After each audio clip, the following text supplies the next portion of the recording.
start meeting. So I've just let them in now.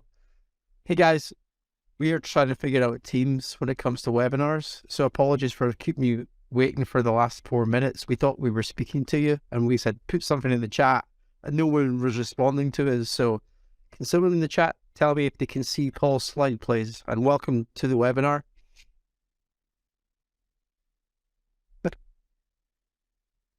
We do need IT support. So I was going to say, are these all techies that we're talking to? They are, yes. Okay, cool. Gavin can say he can see the slide. That means we're in business, Paul. It's just as well I asked that question, or we would have just done like a half an hour session here, and you would have all been in the meeting room. So that's just me talking to you. That is the level of technology that we've got here. Just still trying to get ourselves around Teams, and we're speaking to a bunch of IT providers and MSPs. So make of that what you want. So I'll start again. For those that missed it, for me, this is really exciting because I've never done a collab like this with Paul. I've done a number of webinars with other people in the MSP industry, but Paul is someone that I really respect and look up to, mainly because he focuses on sales, and successful MSPs like yourself all know that it comes down to sales. The marketing stuff that we do here at IT Rockstars, that really just supports the sales piece. So Paul's like the main man when it comes to this, and that's why I invited him on here. To tell you the truth though, we spoke a couple of weeks ago about this webinar and he gave me the title of it, Recession Ready, but I have absolutely no idea what he's going to speak about for the next 30 minutes. So I'm quite excited to hear what he's got to say. So Paul, I'll hand over to you. I've done enough talking at this stage. We'll maybe do a little bit of Q&A at the end where you can ask your questions of our expert here. So away you go, Paul. So can you see me as well? Or is it just yeah. I can't see my video. We can see it fine. It is confusing, but it is what it is. You can watch the recording. I want to introduce myself. I'll do that at the end. Okay. I was asked actually a few weeks ago to do a couple of keynotes at distributors event, and as Scott said, of what I do is based around sales management, sales everything, in an effort to help you all get out there and build your businesses. But one of the things that we seem to be heading for, albeit depends where you look, certainly in the UK, if you look at the experts, they all tell you we're heading for a recession. If you listen to the government, we're not. So I guess you make of that what you will. I know over stateside, there's lots of talk of a recession. So I thought it would be useful to just simply look at and see what we can be doing as MSPs to be ready for the recession and how we can come out of it, perhaps even stronger than we're going into it. So with that, what you see there is a list of all of the major banks, and every one of those is a report on the outlook for 2023. So we're not seeing that slide. I think maybe we need to move to the next one. We've just done the first one still. You're not seeing that one? Oh, or until Mike can see it. So maybe it's just me. Yeah, it's fun, isn't it? You can't throw me. So what we've got here then is a list of all the major banks and their reports. If anybody wants this, it's obviously a post off LinkedIn, but I can send it to you. I'd like to tell you I've read every one of them, and therefore I've got a very clear view of what's going on. The fact is I haven't read any of them because frankly, I think if I did, I'm not sure I'd be any better off at the end of it or know any more than I did before I started. But I thought it's useful to actually give some indication of the things that are around and for research if that's what you want to do. And this is quite interesting. And it's interesting because one of the things I think that we need to be doing whenever there's something coming down the track is to try and get ahead of it. Now, you all know HubSpot. It is the market leader in the kind of inbound marketing space. And they have a CRM as well, by all accounts. But I got this email a couple of weeks ago, and what they're doing is they're offering their starter pack for $30 a month instead of $50. And that's because there's not a negative talk around and we're all under pressure financially. So what they've taken the decision to do is to get ahead of it by offering something as a deal, as an offer now, to try and encourage you to keep spending through the downturn that we're facing. And I thought that was quite neat and something that we could all be thinking about in terms of how we can keep the business rolling when will inevitably be saying that they haven't got enough money. We've seen lots of technical layoffs. My daughter actually works for Salesforce, and she's on maternity leave. And since she's been on maternity leave, they've sacked 20% of the sales force and made 8,000 people redundant. But in the UK particularly, I think she's reasonably safe just because she's on maternity leave. But what was interesting there is that at the back end of November, her manager got an email and to fire a number of salespeople. So they literally did an email to every sales manager in Salesforce with names of salespeople to get rid of by the end of the day. It was Friday lunchtime, email arrives, sales managers told, in the case of my daughter's manager, there were two salespeople that were fired by 5 o'clock. No discussion, no mitigation, no nothing. It was just a case of, this is it, this is what's going to happen. And then, this is a very professional slide that I wrote as well. So there's some more layoffs. So you can see here, even the smallest of companies have been laying people off. So DocuSign, 700, iRobot, don't know who they are, 85, eBay, 500, and so it goes on. But what was interesting for me, was these Meta 20 jobs here, they were actually job offers. So they were job offers that they'd made with people that were expecting to join Meta, whose offers were then withdrawn. So one assumes they'd resigned from their previous position. That's not distracting. They'd resigned from their previous position and they're waiting to start their shiny new job with Meta, and Meta pulled the job offers. So now, this is an interesting quote. Paul Stevenson is a well-known US economist by all accounts, and the stock market has predicted 9 out of the last 5 recessions. So what does that say? All it says is that we've got a feeling in terms of what's going on, but we're never 100% sure. So there's a funny story with this, which Ayrton Senna, who this isn't, if you go into Google and you put Ayrton Senna into Google and you do images, he comes up with this image. Now, I'm not a Formula fanatic, and I did this talk, as I say, for a Disty's event, and the chap came up to me at the end of it and he said, that was really good, that was, but you do know that's not Ayrton Senna. It's apparently Jason Button. It was the Canadian Grand Prix, and he did tell me the year, but I can't remember the year. But what makes somebody know that? How does somebody know from that who's driving it and what Grand Prix it was? But the important thing is, Ayrton Senna says you cannot overtake 15 cars in good weather, but you can when it's raining. So the moral of that is, when it's good for everybody and everybody's doing the same job, then it's quite difficult to get past them. But if we're going into a storm, then it's only the good ones that will actually stay ahead of us or stay level with us. So there's always the opportunity to get past people. So all we need to be able to do is to learn to drive in the wet. And if we can drive in the wet, then we've got a better chance. So what I thought we would do is we'd look at what we can do and have some thoughts and give some actions in terms of what we can do to get ready for it. So that's my dog. She's taken to digging holes in the garden and sticking her head in them. Now, everybody uses the pictures of the bloke on the beach with his head in the sand, and I figured that this would be slightly more entertaining. So one thing that you can't do is stick your head in the soil in this particular case. You've got to face up to the fact that there is something happening and there is something coming, and do something about it. So what can we do? We can defend. So we can batten down the hatches, lock everything down, and wait for the storm to pass us by. On average, when you come out of it, then you're actually behind the pack. So whilst it works, then you're going to be a bit smaller when we get to the other side. And as a part of that, it's important to remember that economics is a cycle. So regardless of what happens, we will come out the other side of it, but we want to come out the other side of it, all things being equal, stronger than we've gone in. Or we could just attack.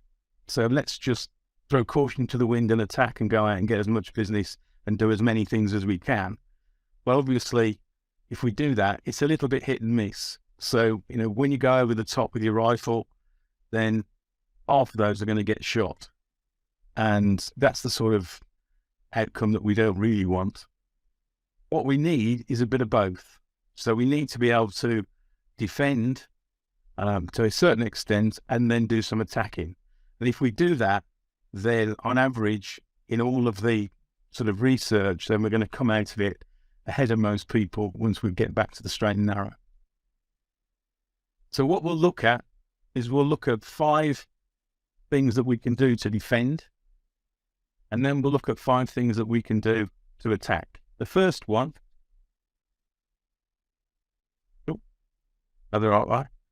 is to examine all your business costs.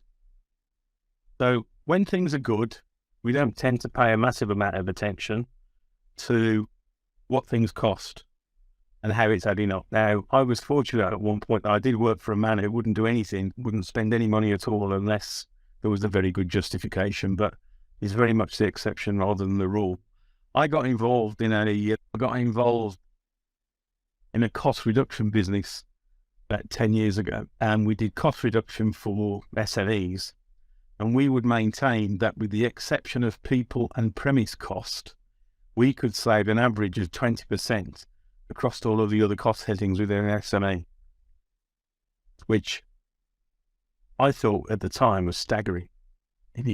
But I did it and we proved it. Potentially, you've got 20% across your cost headings that is there to be saved. And it may be these days it's a bit more, it may be a bit less, but the important thing is that regardless of what size of a business you are, then there is a significant sum of money to be saved if you put that little bit of extra effort into your purchasing and have a really hard look at your costs in terms of what you do and what you don't need. And then we need to be careful with our credit. There are companies going out of business. I run one of the Tech Tribe meetings in the UK, and a fortnight ago we were talking about this, and almost without exception, they'd lost 1 or 2 clients across the piece. And at the event that I did this at, there was a guy there who'd lost 5 customers in the space of a month that were all going out of business. So you need to be really careful in terms of who owes you money and make sure that you're collecting your money and you're collecting it well. And the first time that they don't pay the direct debit, you need to be on it and on it tight. The one thing that came out of the meeting, the Tech Tribe meeting, and one of the MSPs there actually charges a month in advance. Now, I thought this was genius in fairness, but when he takes a new client on board, he makes them pay for 2 months in the same way as you would for your mobile phone. And then if he does have an issue, he's always got 60 days essentially in the bank before he has any major problem with credit. And it might be a bit difficult to do that with existing clients, but as you're taking on new clients, then I think it's quite a useful idea and quite clever in some respects. When you look at companies going out of business, if you look back to the 2008 recession when Wahlbergs went to the wall, if you'd have asked anybody the week before whether or not they thought Wahlbergs were going out of business, they'd have laughed at you. To Centre, who is the largest reseller cum service provider in the UK, were owed £2 million by Wahlbergs when they went down. So we can talk about it, but when it comes to it, you're never 100% sure that the people that you're dealing with are going to be in a position to pay the bills. You can only make sure that you're being as tight with it as you can. And then we need to right-size the team. I've got clients that turn over a little over £1 million as an MSP, with everything between 4 and 16 members. I don't get involved in what the techie staff do, but there does, in a lot of places, there does seem to be a lot of them. And when I talk about right size, I'm not talking about making them lots of little people, but it's just establishing what it is you really need and can you do things slightly better, and is the right person in the right job?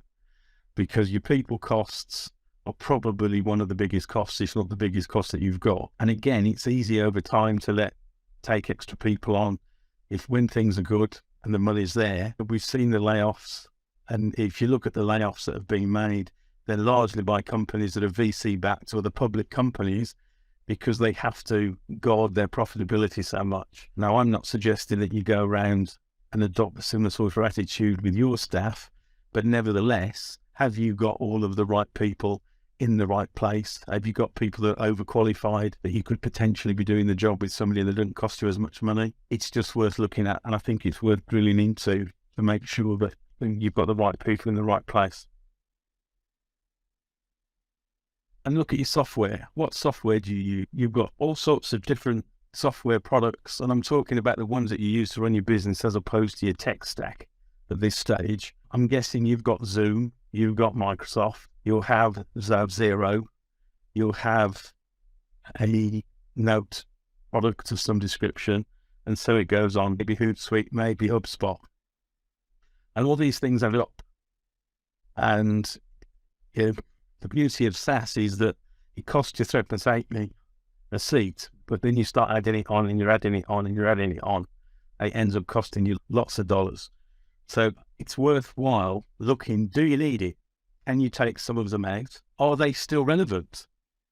Is there something that will do that job for you cheaper? The biggest change or the biggest option that I see, and this is not a recommendation, it's just purely, I happen to know the numbers involved, but Zoho, which is a large Indian software company, they're over $1 billion a year, so they're not an insignificant outfit.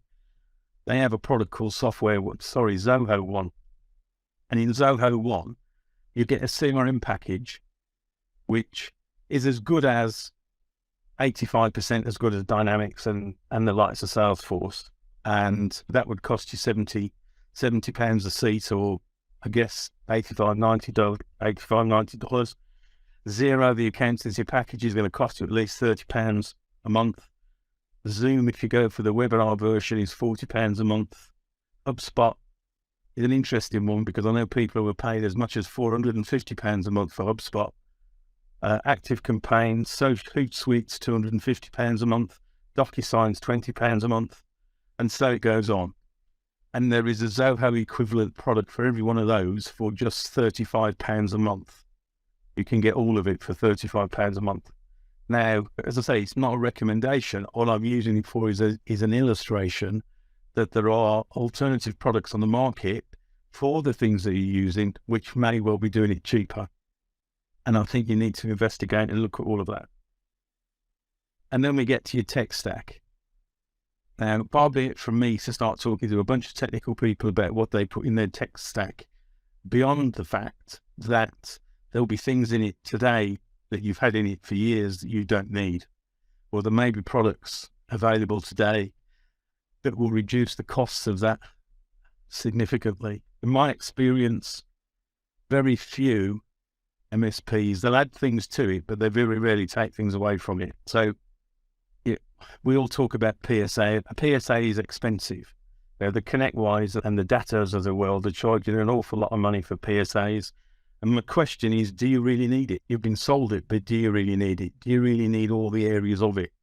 Is there something there that you could be saving yourself 30, 40, £50 a month per seat? So again, it's a matter of looking at it, looking at what you have, and making sure that all the things that you have in it are relevant today. Simple things like your RM, is that needed in 2023 in the same way as it would have been needed in 2015 or 2010? Is there an alternative that will give you the same results for a fraction of the cost? These are all things that this is a great time to look at and start taking some cost out of the business that you've got. So I'll take questions at the end. So in terms of offensive, we've got a few defensive things now that we can get into place, and we can start saving some money as we're going along. But let's look at now how we can actually go out and start attacking and winning some business. So number one is a white space exercise. Now, if I'm standing up in front of you, I can actually describe this with my hands, but the majority of people know what this is. But fundamentally, if you were to draw a matrix and you put your clients down the left-hand side and your services across the top, and then you put a cross in the box, in the interchange boxes for each client across your services. And what you'll end up with then is you'll end up with a load of white space where you've got clients that are not using that service from you. Now, it doesn't matter whether you've got 10 accounts, 30 accounts, or 150 accounts. I can guarantee you that you could grow your business by between 20 and 30% by just simply getting all of the business that's available to you from your existing account. But what it means is that you have to do the exercise, then you have to draw up a plan, and then you've got to be able to go out and speak to them about the areas that they're not using you for. They're all under pressure in just the same way as you would be. So to be able to go out with a good story around printing, if it's printers, it may be that you've got no printers in any of your account. You've got the opportunity to go to a distie or a printer manufacturer and say, I've got 50 accounts, I want the printer business, do me a deal on printers.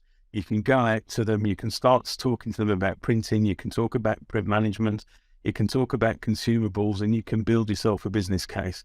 And if you do that with every area of the business that you haven't got, then you're looking at, as I say, 20 to 30% growth just purely from your existing customers. But it does take time and it does take effort. And there is no quick way of doing it. There's a bit of legwork, but I'm sure it's worthwhile in the end. And exceptional value. I think increasingly you need to be communicating with the clients. You need to be helping them develop and bring technology forwards to help them grow their businesses. I would probably, without exception, you're all saying this, but how many are actually delivering it? Why not do a weekly or a fortnightly webinar and a security update just to talk about it's a news cast as much as anything, the sorts of areas that have been exploited over the previous couple of weeks, the type of companies that have been done, the size of the companies, the size of and the costs of what's involved. Maybe just bring some news around various aspects of the vertical market, presupposing you've got a vertical market that you work with. But just start to bring some expertise, some help and support to your clients so that they're not really go somewhere else. And at the end of it, once we come out of this, you'll have a set of customers, a set of clients who are more loyal and start to really appreciate the sorts of things that you're adding. And evaluate your current offerings. So this kind of ties in with your tech stack, but are the services that you're selling relevant to the market in 2023? And are they actually what your clients want? I hear lots of MSPs telling me what their clients want and what their clients need, but I don't hear many of them actually asking their clients what it is that they... So I think there's an opportunity here to evaluate it. It may be that you can reduce the service level and drop the price, or not drop the price. It may be that there's an opportunity to develop a higher cost offer. So one of the things that I know that people do is to offer CEOs and senior managers within a business a higher level of service than everybody else, because in fairness, you'd do it anyway, wouldn't you? If the MD of one of your clients phoned you up and said they wanted something doing now, you're not likely to say, I'm sorry, you're only on a 6-hour contract. Wait for 5.5 hours. You're actually going and do it. So why not grasp the nettle and go out and sell it to the clients? Just take it as an uprated service. And I think like a businessman. All of these people have got the same issues that you have in your business. They're all going to be pushed. They're all going to be doing more for the same amount of money. So what can you do to help them develop their business, to use the technology, to be able to increase their use of technology to improve it may be their costs, it may be their go-to-market. One of the things that I genuinely believe is that you all overservice your clients. Whenever I meet a new MSP and they say, we haven't lost a customer in 10 years, to me, that's a big red flag, because what that says is that you're actually overservicing them. So, if you think like the businessman, sit with them, understand what they want, bring some technology to them, start suggesting things to them that they could potentially use. A couple of examples that I have is Grammarly for me, and Grammarly is a gift from God, and it's not expensive, and you're not going to make a lot of money out of it, if any. But by going and introducing it to the clients, they've all got issues with their staff typing emails and typing things and some whatever that need checking and need doing properly. So why not start suggesting things that they can help? I discovered a text expander about 6 or 8 weeks ago. It's not quite as good for me as Grammarly, but the amount of things that it helps me do quicker and repetitively without making continued mistakes is awesome. And these are the sorts of things that you can be introducing to your clients to just help them within their business, help them move things forwards. And then number 6 of 5 is start looking at bigger clients. Now, obviously, you've all got businesses of slightly different sizes in slightly different areas of the market. But what's happening here is that the bigger, so in the UK particularly, the 100 to 150 seat companies are going to have problems from a service point of view because the big guys aren't going to be able to service them. They're not going to be able to afford to come down to that level of company without charging a lot of money to do it. And traditionally, it's probably an area that you wouldn't have looked up to because there's a competition coming down the other way. But as these people lose the service from the bigger players, then they're going to start looking at smaller players. And why not get there? Why not that smaller player be you and get around, be there to help them when it's time? And you could, again, commensurate with some quite big opportunities that you perhaps wouldn't have had a couple of months ago. So if we look, just some numbers to try and illustrate what I'm saying in some respects. But so if we reduce our costs by £1,000 a month, and then we increase the wallet share of our customers by 15%, and we will become more of a trusted advisor and we'll have a lot more loyal clients. So simplistically, £1,000 a month is roughly equivalent to a £2,000 a month recurring revenue contract. So just saving £1,000 a month is giving you the equivalent of £2,000 a month new client. And if we're increasing the wallet share and we're getting £500 a year extra per customer, then if you've got 30 customers, then that's another £15,000 a year.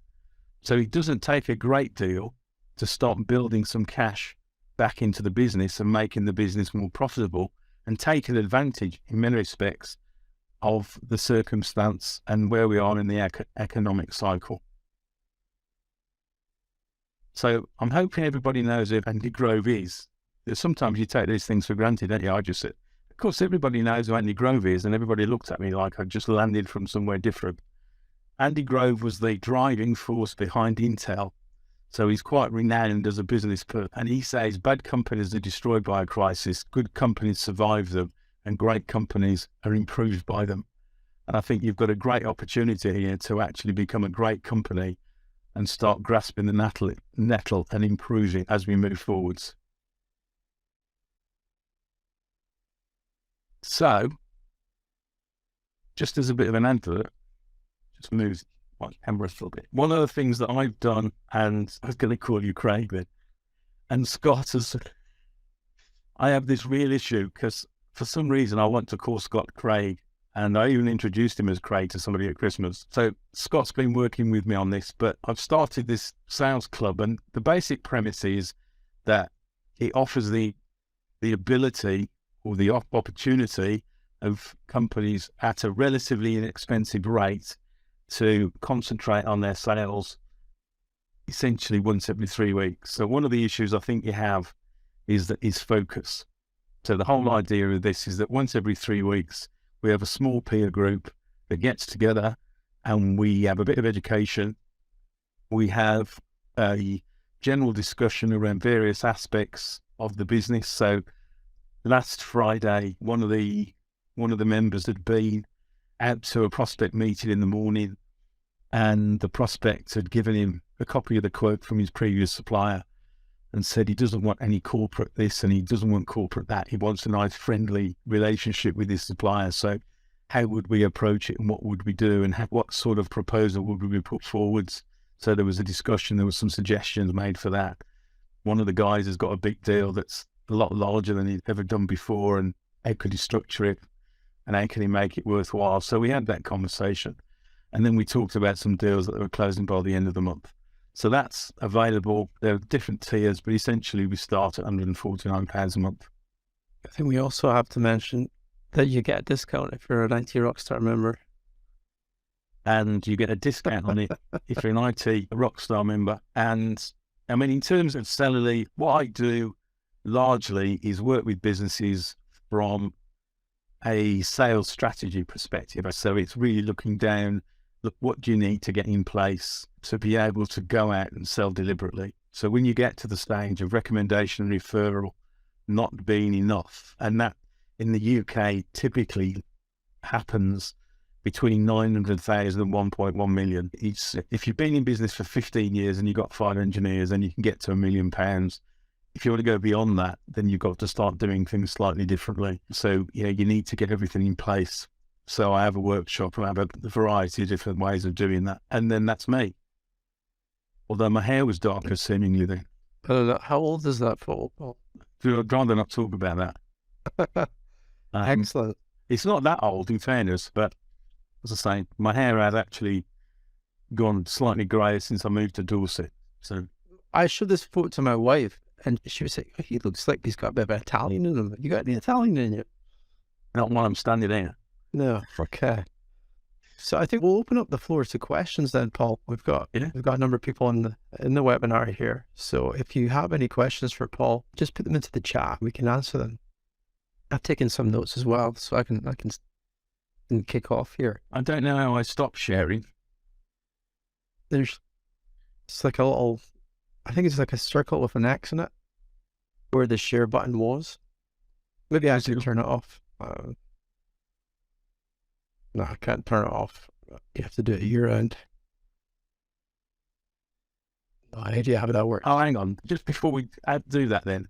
So I did that and I put all the time in. I put all the time and effort into producing this presentation, and then I put the same question into ChatGPT or whatever it's called, GTP or whatever. And this is what it said. Unfortunately for me, it covers most of those points. What I was going to do was actually, at the events that I did, was to just stick that up on the screen and sit down. Yeah. They say it'll replace me. Let's do that.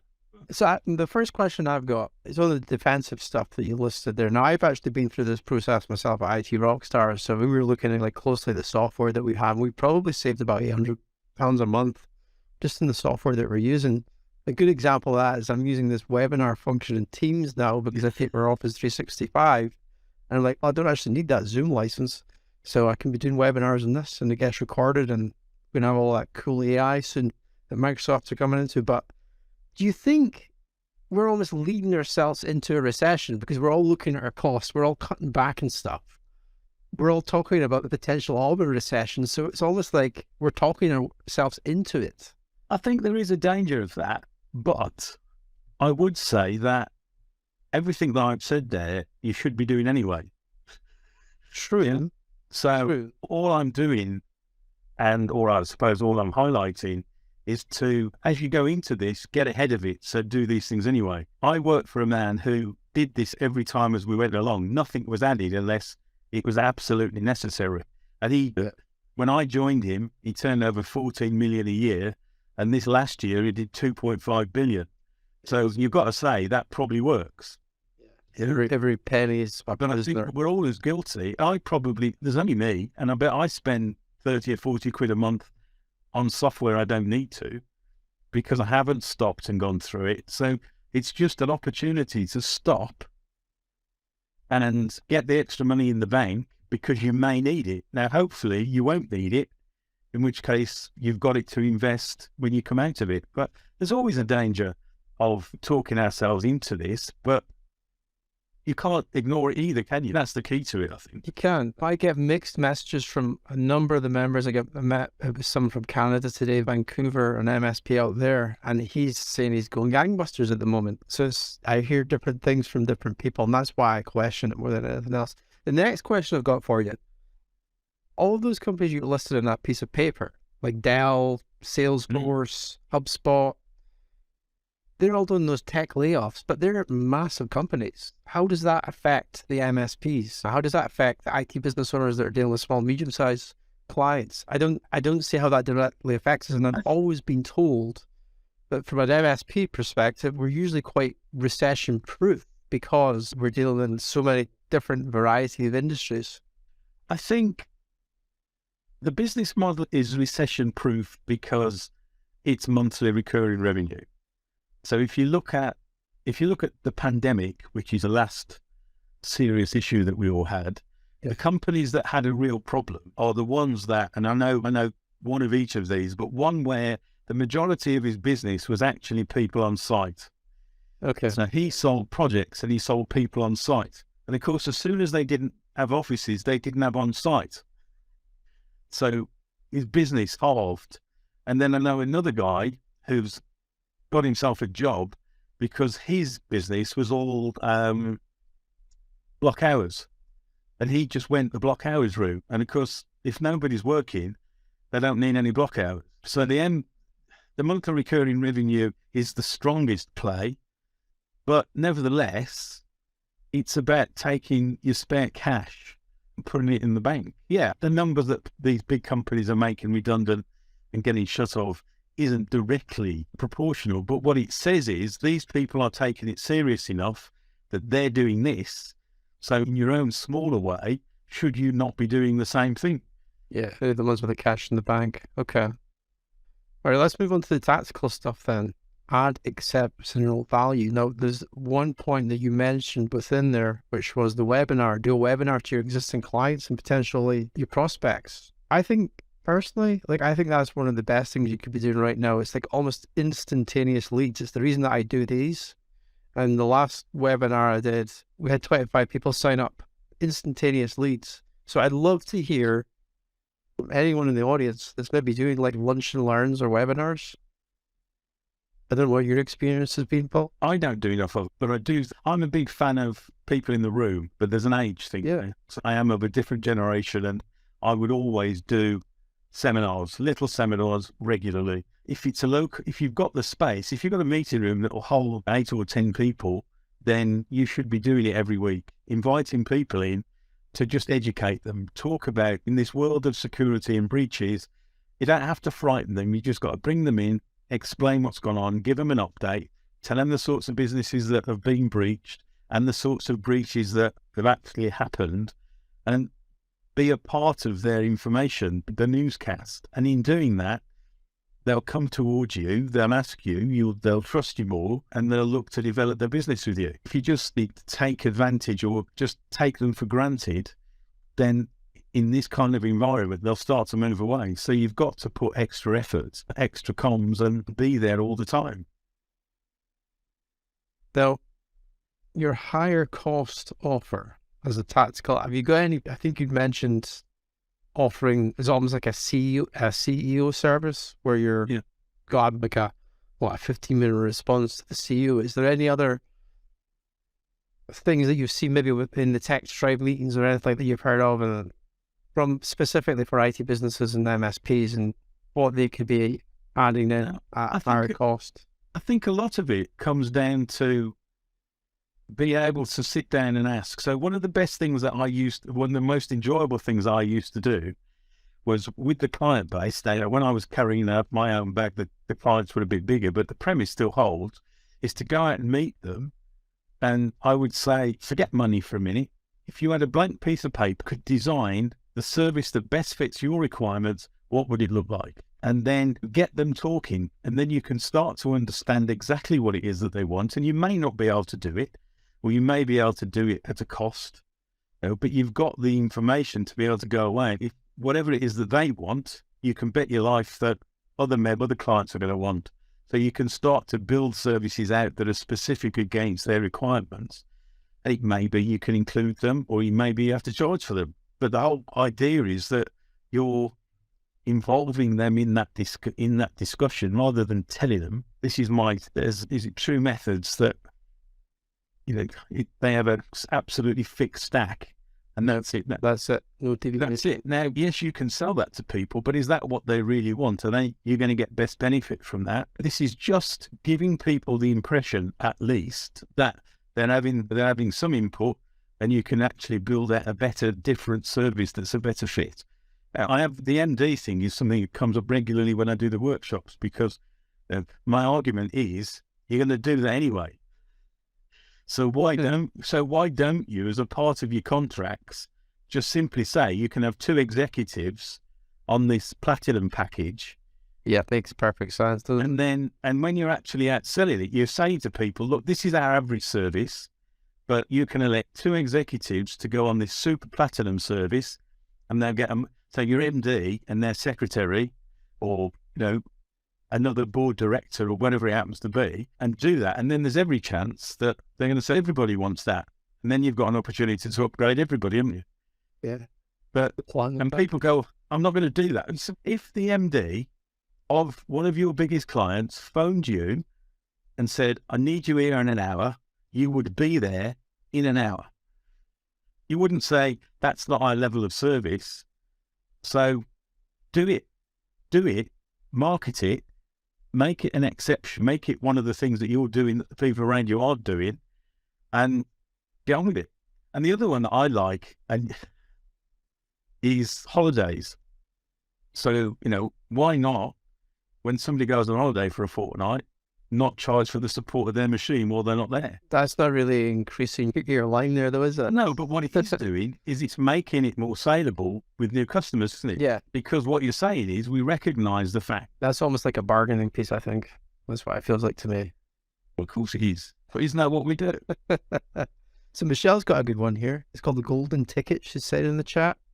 So every month, you can escalate a certain number of tickets to P1, priority 1. I like that idea, but most users think they're priority 1 anyway, don't they? But that's the challenge, isn't it? Because by differentiating and having it as a part of your sales story, it all comes back to looking at what you're doing.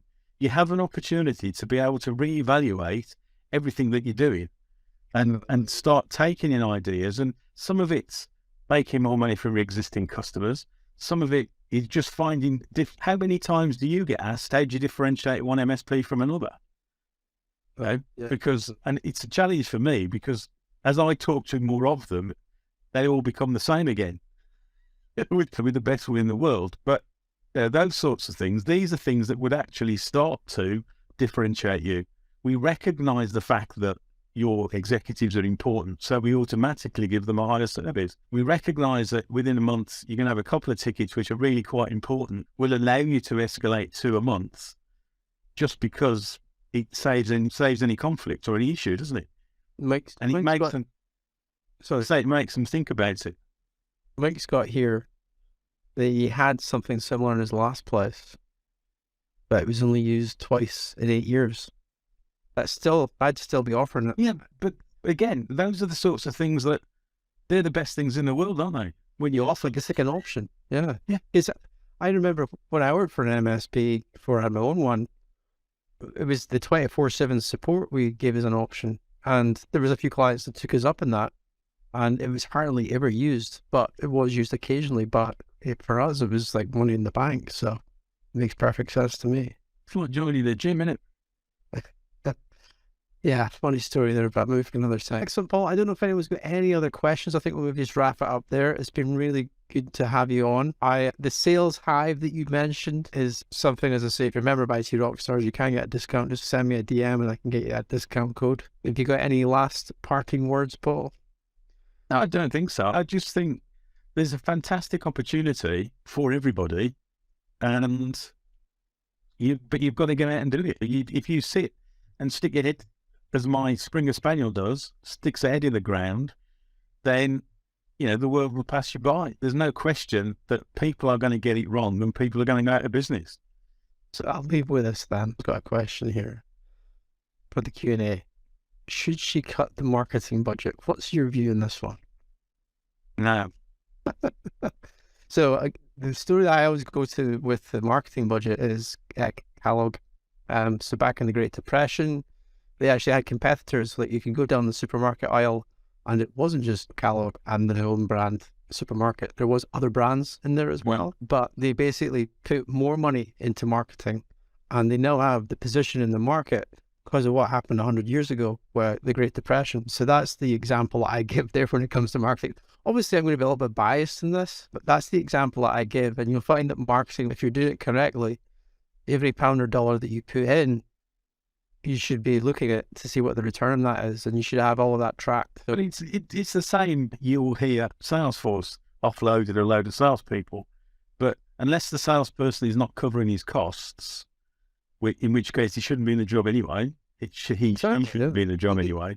Yeah. I've been fortunate that I went through 2 recessions when I was with SEC, and the bloke who owned the checkbook, and his attitude was take more people on and let's get on and drive through it. Yeah. We were fortunate that the business could afford to do that. But obviously not everybody can, but it's like taking the engine out, isn't it? Oh, it's going to be difficult. Let's take the engine out for a while and things will just stop. You've got to keep going. You've got to keep driving. And certainly from the marketing side, you got all these people advertising on a particular platform. So it could be Google ads or Facebook ads or LinkedIn, wherever it might be. Now, a number of them are going to look at their costs. They're going to cut their costs and stop advertising. So what does that do? It brings down the cost of the advertising, so you can actually reach a higher audience by putting the same money in or even more. That's my logic on it. Now, get rid of a techie and keep the marketing budget would be my answer. Yeah, or even hire another salesperson. Absolutely. Oh, okay, Paul. Great to have you on. Thanks everyone for joining us today, tonight, wherever you might be. I'll make this recording available to you so you can go back to it. And if you've got any questions for Paul, how can people get in touch with you? Either drop me an email at paul@cellularly.co.uk, or alternatively, just DM me on LinkedIn. Excellent. I'd like to think if you search for Paul Lloyd on LinkedIn, I'm the first one that comes up. Yeah, I'll have to try that out. Yeah, I will be for you. It's for people that I'm not sure whether that's just my ego or whether it's a fact, to be honest. But yeah. Okay, perfect. All right. We'll end it there. Yeah. Thanks then. Thanks, Simon.